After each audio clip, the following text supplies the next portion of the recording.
Residential Broadcast Service. Radyo Pilipinas. Radyo Publiko ng Bagong Pilipinas para sa Bagong Pilipino. Naghahatid ng mahahalagang balita at impormasyon na uugnay ng pamahalaan sa sambayanan. Tulay sa himpapawid ng serbisyo publiko. Radyo Pilipinas. Radyo Publiko. Ang boses ng Pangulo. Sa Iloilo, Radyo Pilipinas. 585 AM. Oras sa Radyo Pilipinas, 1:04 sa hapon.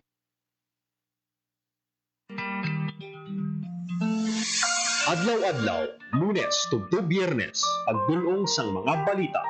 Hitabo, issue kag concern, may kaangtanan sa katilingban, sa kaayuhan, pati na ang sa ikaayong lawas.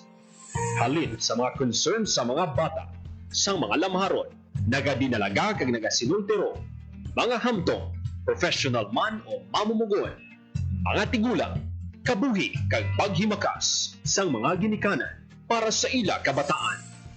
Pag-ulikid sang panwa, pagtingog sang magkasimanwa, para sa ikaayo sang ila kahimtangan. Ini ang Balitang Sosyal.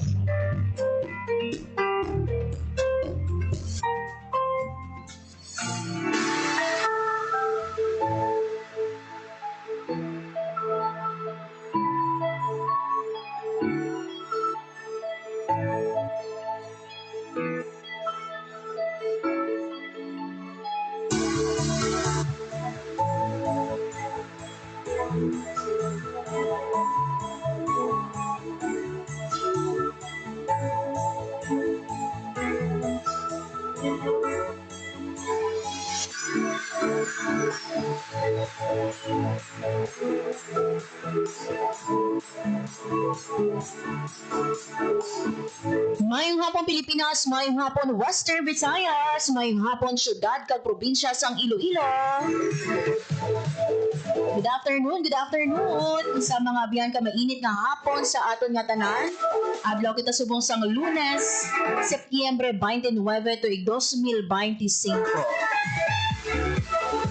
Second to the last day, antes magtakop ang bulan sang Setyembre and ulihi man nga Lunes subong ikasyam nga bulan sang tuig 2025.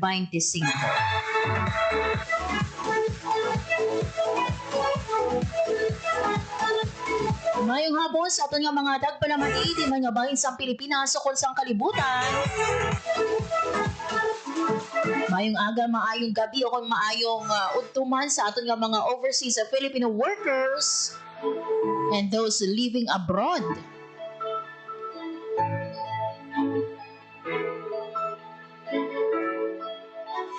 Grabe, ito sang San-O lang kita mga abyano nagbukas sang tuig 2025. Here we are. Headed no sa ika-napulo ng bulan sang 2025. Ang bagay nila no ang Setyembre do naglabay lang gid sa aton nga kalimutaw. Nonetheless mga biyana, I'm sure sa mga kauturan nato no, especially sa mga overseas Filipino worker nato na excited no nga magpauli diri sa Pilipinas para sa mga reunion. Wala na lang gid no ka adlaw, less than 100 days before Christmas. Mga biyan sa kinaandan, ako ang inyo alagad, Marian Grace Aranyata, and welcome sa aton nga pagpangalagad sa programa Balita Sosyal.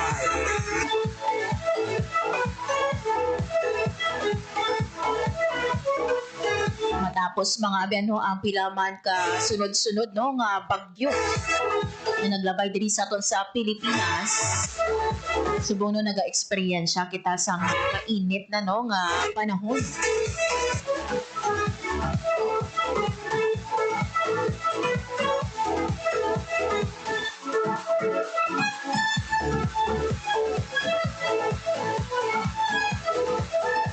Mga biya sa paglabay sang bagyo pila man no sa mga balantayan naton diri nga masakit amo ang dengue kag ang leptospirosis. Gani sa aton nga pagpangalagad subong nga hapon maghahatag kami sa inyo sang update no sang kaso sang dengue kag leptospirosis kag kung may time pa kita later on no maghahatag man kita sang update sa hand, foot and mouth disease. Diri mga biya sa aton sa probinsya sang Iloilo nagsaka sang 500% ang ato no nga kaso sang HFMD kung ikumpara nato no ang datos sang 2025 to last year no sang 2024. Imagine mga abya na hindi lang 100% but 500% increase sang kaso sang HFMD. Ano ay hano ang mga factors nga nag-contribute sa sining pagsaka sang kaso sang HFMD and at the same time sang kaso man sang leptospirosis kag dengue.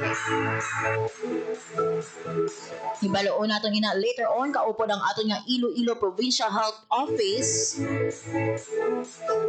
Ang aton nga pinuno sa Health Service Delivery Division si Dr. Rodney Lax. And may makaupod man kita mga again later on nga guest inwaan nato no nga malabot ang bag-o no nga OIC Regional Director sa LTO Negros Island Region. Ang aton sang una diri no nga Assistant Regional Director Sir Jet Cunlo sa iya bag-o nga katungdanan. Ibaluon naton mga abyan no ano bala ang iya nga mangin focus bilang OIC Regional Director.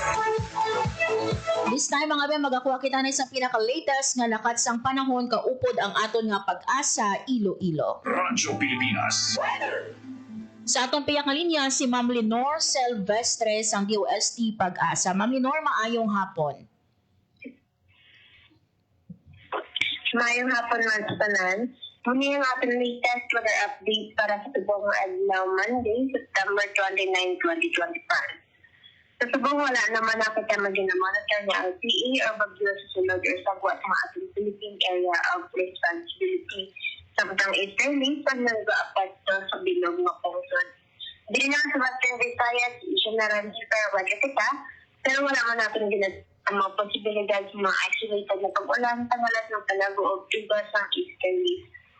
Mahina at tuba kasarangan naman ang hangin natin na mag-alin sa direction northeast to east. Ang magadalas ng mga kanay tugtog makasarang ng pagbalod ng ating kadagatan. Forecast temperature natin generally nasa 24 to 32 degrees Celsius. Ang adlaw nagbutla ko ng 5:39 AM pag magatulad ini 5:1 PM karon sa hapon. So muli ang ating latest weather update. Hello din may Iloilo Popular Radio Station. Ako si Lenore Silvestre. Madamang ganyan. Salamat. Ma'am Lenore, for the remaining days no, sa bulan sa Setyembre, are we expecting sa manami nga tiyempo diri sa aton sa Western Visayas, particularly diri sa aton sa Iloilo?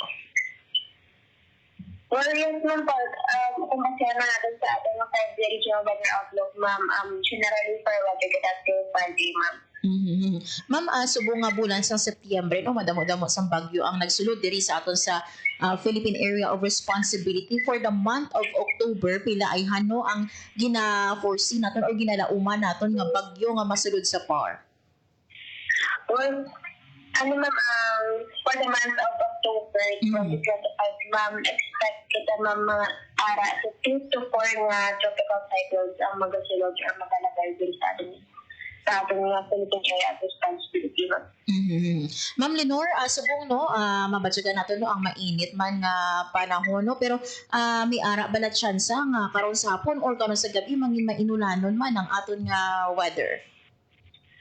Well, wala man natin nagdadala ng report o mga possibilities mga isolated na pag-ulan-ulan sa hapon or di kami gabi. Pero sa subong adlaw, sa kanang generally fire water.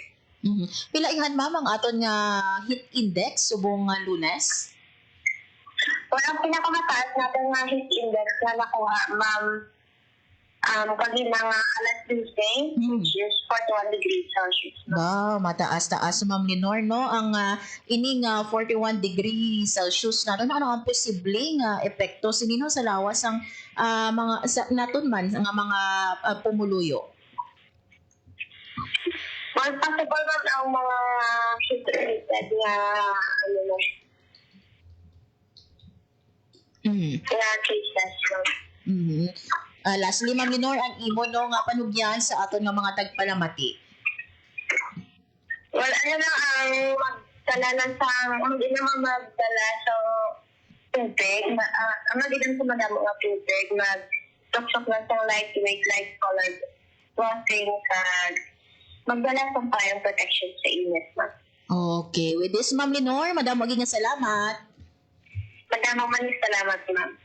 Radyo Pilipinas. Radyo Publiko. Radyo Pilipinas.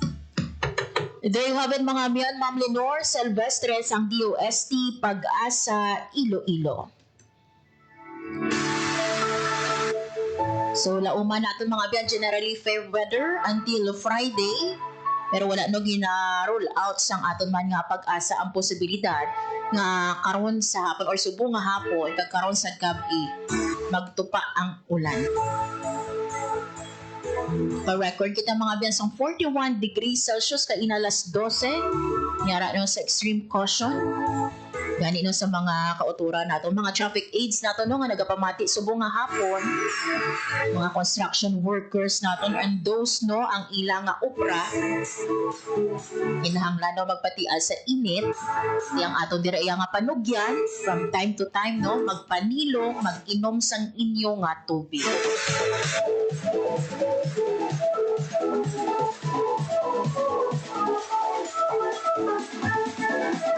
Oras mga biyan sa Radyo Pilipinas, 1:15 sa hapon. Magluwas no sa mga gimpang mention naton nga mga balita nga aton man pagapat paton subong nga hapon. Ang aton mga biyan nga Department of Migrant Workers o DMW Region 6 naghiwat no sa nga labing unang nga live sang National Reintegration Network o NRN Caravans diri sa aton sa Western Visayas. Kaya inano pagtawag naton sa Regional Director kay Ma'am Glenda Aligonsa, pahayag niya no nga sila subong sa probinsya sang Negros Occidental. Ini mga biyan na for the caravan. Pero mga biyan diri sa aton sa Iloilo, naghiwat kita no sang first leg sang siniman nga caravan series ini nga caravan nga hiwaton sa aton nga DMW.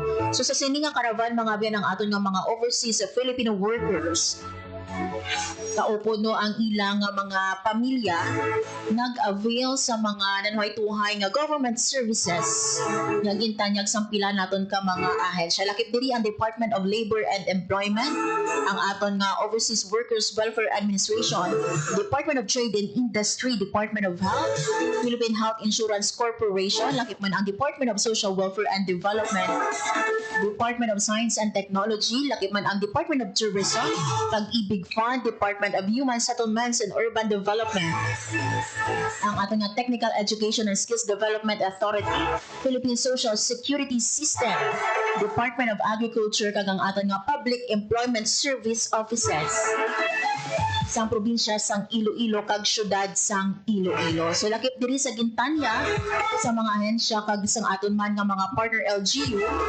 ang livelihood opportunities, skills development, financial guidance, social protection program sa aton nga mga OFW kag ilang nga pamilya.